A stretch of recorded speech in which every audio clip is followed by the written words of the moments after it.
Well, welcome everyone. We are here. It's Black Hat 2019, day 2. And I am here with Roman Sannikov. He's the Director of Analyst Services for Recorded Future. Roman, Pleasure. welcome. Thank you. I was having fun talking about your background. I just kind of would continue on that. Sure. We were talking about a D-Link exploit, Joel's Yeah. backdoor, one of my favorite ones to talk about.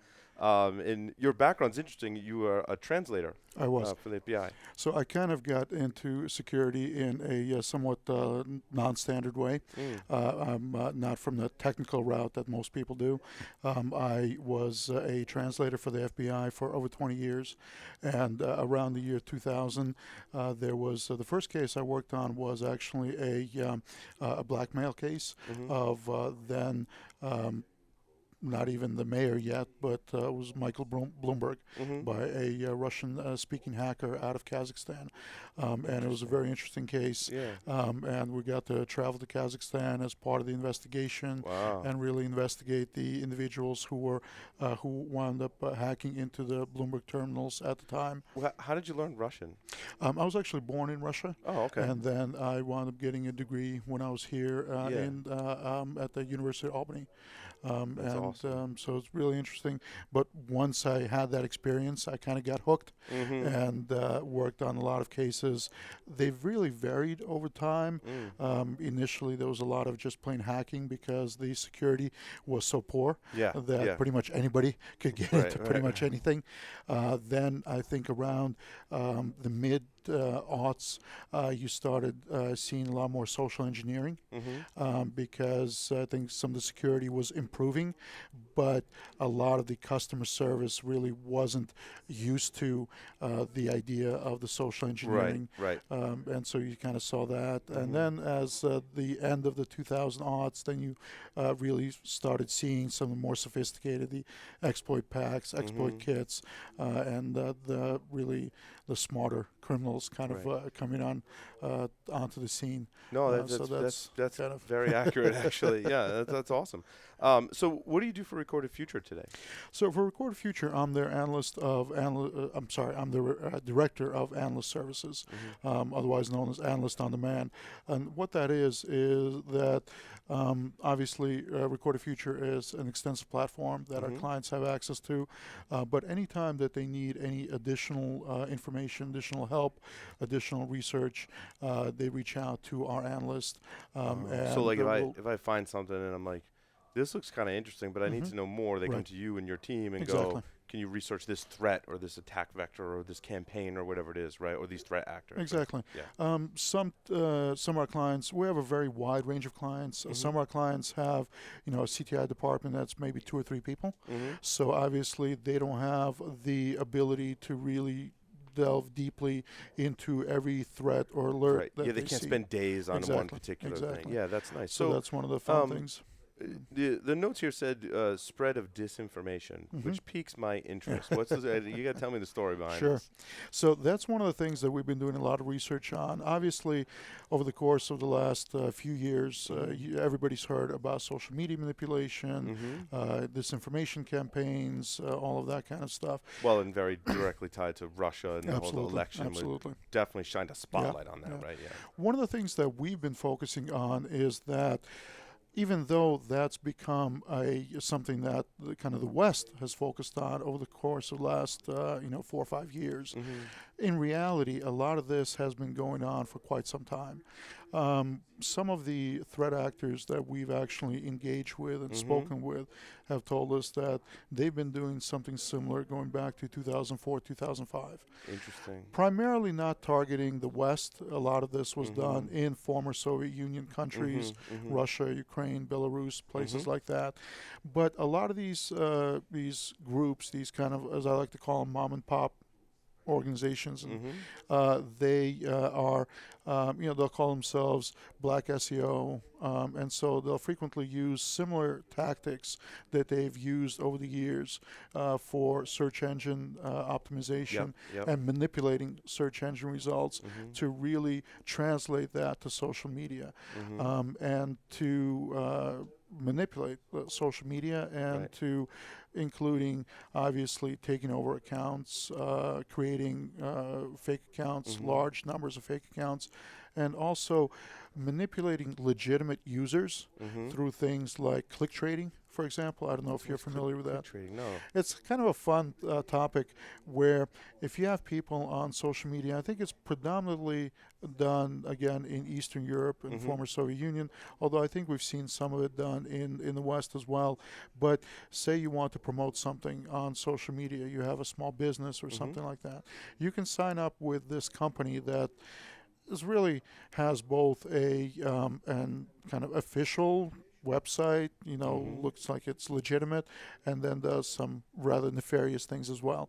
But you can sign up with this company and say, hey, what they will tell you is if you click on these things or repost or retweet, you do some of these things for our clients, you will get points that you can then spend to promote your own things. So it makes it a lot harder for... because they're using actual people. Exactly. To, These are actual like mules legitimate... To, exactly. That's what it is. That's it's really... And I also think it's tough to know who's actually behind. I mean, you may say, with your experience, you may say, well, this Russian actor did X, Y, Z, but who hired that hacker? Exactly. Who funded them? Getting that information is sometimes, I mean, how do you know if it's reliable? Right. If they say, well, I was hired by X, Y, Z country or nation state, do you believe them?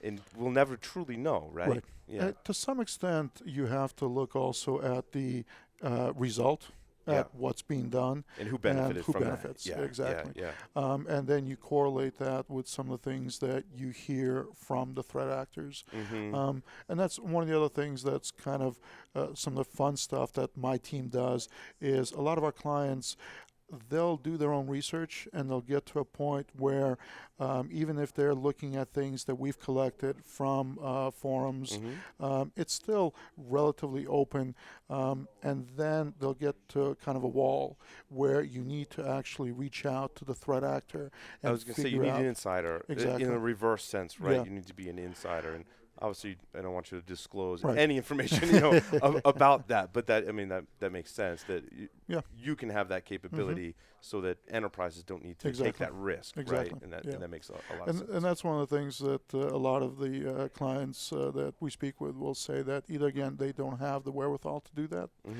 You need language skills, you need all sorts of, or even if they do, they don't, again, like you said, they don't want to take on the potential liability of interacting with some of these threat actors. Yeah, because retaliation, I'm sure, as you can attest to, is probably a real thing, right? Retaliation, also, there's always the risk of, you'll ask for some sort of sample or something, and it may be something that you didn't expect. Yeah, maybe some extra goodies in there. Exactly. Yeah, absolutely. So you really have to be very careful about, and it makes sense to have a specialized group that's focusing on that, as opposed to something in your own enterprise. When you look at the underground, and it's here in the notes, I'm very interested on this. What's the most purchased malware or types of malware that are being bought and sold on the underground today? Sure. So what we've really seen recently is a resurgence, so to speak, of ransomware. Obviously, ransomware has been around for quite some time. We go back to scareware, we go back to all sorts of funky things, and then... Oh, yeah, we've traced it all the way back from the first malware. We interviewed someone that had done some of that research, That's got to be really fun. But I remember even with some of the work that I did with the Bureau, we had at the time, we had some collaborative work with Russian law enforcement. And they brought to us and said, hey, this was, again, back around 2008, 2009. They said, we have a huge problem with scareware, with things that are being, the pop-ups that are freezing up computers. And so this goes back, over 10 years. I'm really excited to ask this question. I'm stumbling my words because I'm so excited, and you're the perfect person to answer this. So I've been reading articles, obviously, about ransomware and how it's gaining in popularity. I also look at municipalities, specifically in the U.S., cities, towns, and states. We've seen a number of them fall victim to ransomware. I've seen articles that said that attackers are going after state and local governments. Now, they've speculated on the motivation. Some will say it's for profit, right? Because a lot of these cities and towns actually do pay. Some will say it's not for profit, that's just a front, that they're trying to basically disrupt the way things work in the U.S. and use it as a scare tactic, as you mentioned. What's your opinion? Honestly, it's a combination. Mm-hmm. For example, if we look at the NotPetya ransomware that did so much damage, I think it's to this day it's one of the most destructive situations going back a couple of years. NotPetya was actually reviewed on one of the top Russian-speaking forums, Exploit, a few months prior to kind of being put out into the wild. Back then it was still called Petya, and the review was basically, this is pretty good ransomware, but it's really useless because there's almost no way to pay the ransom. So the review was quite negative because they were looking at it as ransomware, as a monetizing way. And obviously, when it was released into the wild, relatively quickly we realized that they were never meant to pay ransom, that it was really a disruptive service. Although, a funny story, people still figured out a way to make money off of it because there were people who would then weaponize it to destroy evidence. So there were cases, I remember, in Ukraine where companies that were being investigated by domestic law enforcement they reached out to, I don't remember the individual's name, he was later prosecuted, but he would infect them to get rid of any potential evidence that was, and they would say, hey, we'd love to hand over all of these things but to we you. fell victim to an attack. Exactly. We got nothing left, you know. But getting back to your question, I think it really is a combination of the two things. Ransomware is a funny thing.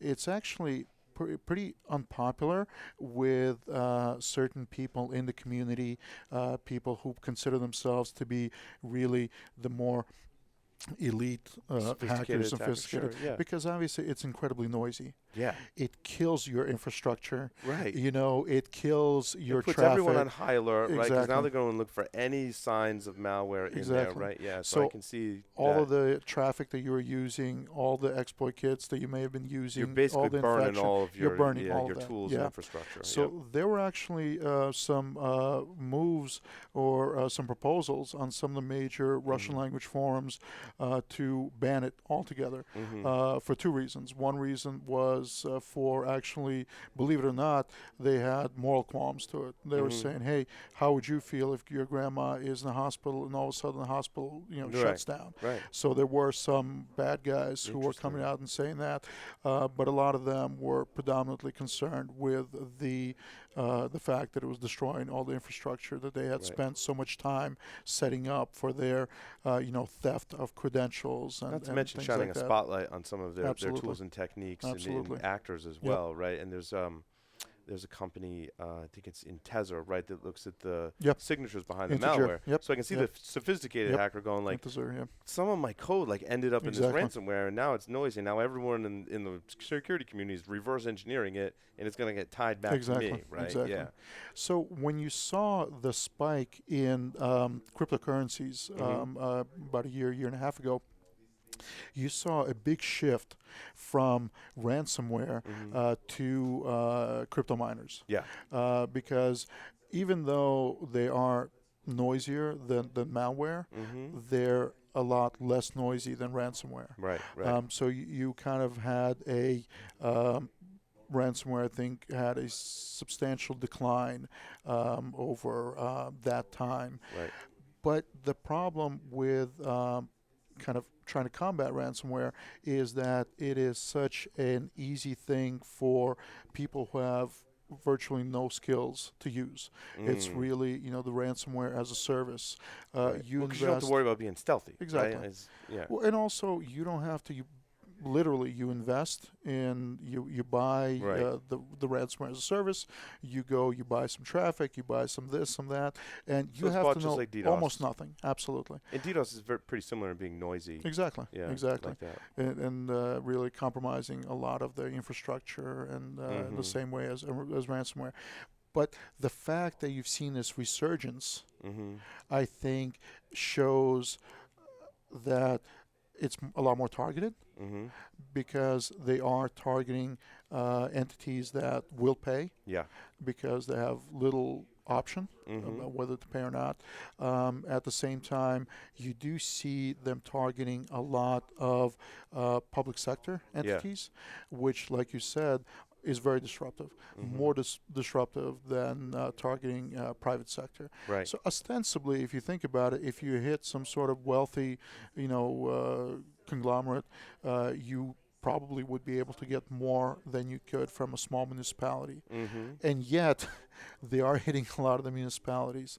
So I think that goes to your point that there are probably a lot of even more nefarious kind of motivation behind what they're doing and why they're doing disruptive, it. right? Yeah. It's interesting. That goes to the disinformation campaigns that we're following. Is they're called influence campaigns, but I think specific influence is really a secondary motivation. I think the primary motivation is really to disrupt, to just engender friction, to engender chaos. If you accept the kind of the hypothesis that I think most people accept, that a lot of this is being done by people who are tied to the Russian government and other governments that are not super friendly to the United States and to the West, it plays into their hands when people domestically can see something that looks very chaotic and very unappetizing happening in the West, be it mobs, be it all sorts of things that they see as threatening. And that's been going on specifically with Russia since like legit the beginning of time of like when the countries were established, right? Yes. There's always been disinformation campaigns. Now it's just taking the form in the cyber realm. Absolutely. It's funny that you bring that up, but for example, during the Soviet times, there were certain very well-known actors and musicians from the U.S. who were very popular in the former Soviet Union, and they would specifically bring them in and talk about, for example, if they were African American, they would talk about how discriminated they were, and really use them as a way to put down and to denigrate the United States and the West in general. Right. Exactly. Similar how social media can be a voice. And that's something that, in a sense, like you said, that's being repeated right now. It's just that they can really amplify it by social media, because social media doesn't have those the same checks that more mainstream media used to have. Right. Are there reports or places you want to point people to for Recorded Future to learn more information about what your team gathers, you publicize? Sure. We're actually about to put out a report specifically on disinformation. This one's going to be a little bit different from what I was talking about, because we're focusing a little bit more on the private sector. Most of the discussion about disinformation right now is focused on things like election meddling and the various referendums and things like this. We want companies to understand that there are tools and that there are threat actors that are willing to target them for a price, willing to target them on all sorts of social media, put out fake stories in both in social media and in more traditional media about these companies for a price. I like to, it's probably not a perfect equivalent, but I like to compare this kind of disinformation and to the DDoS of maybe 2010, where you saw little mom and pop shops all of a sudden DDoSing their competitors, down the block, because it was so easy, it was so inexpensive, and it was effective. Fortunately, DDoS is less effective now. I think you have to really try to, and you have various mitigation techniques. Sure. disinformation doesn't really have much mitigation yet. Right. We really right. haven't figured out how to effectively do that. So if all of a sudden you're a private company and there's a flood of negative publicity that is, again, hitting social media and then potentially is being reported in mainstream media as a phenomenon, Right. it becomes that whole this fake news loop. cycle Exactly, style exactly. thing, And then you really have to figure out how to deal with that. And again, what we're trying to say is that companies have to be very cognizant and really monitor these networks that are tied into this disinformation, because if they don't, by the time they realize the negative publicity, it may be too late. Yeah. So folks can visit the Recorded Future website and find these reports. Can you say Security Weekly is awesome in Russian? Absolutely. Security Weekly, потрясающий подкаст. Всем надо его слушать. Thank you so much, Roman. It was a pleasure. Thank you.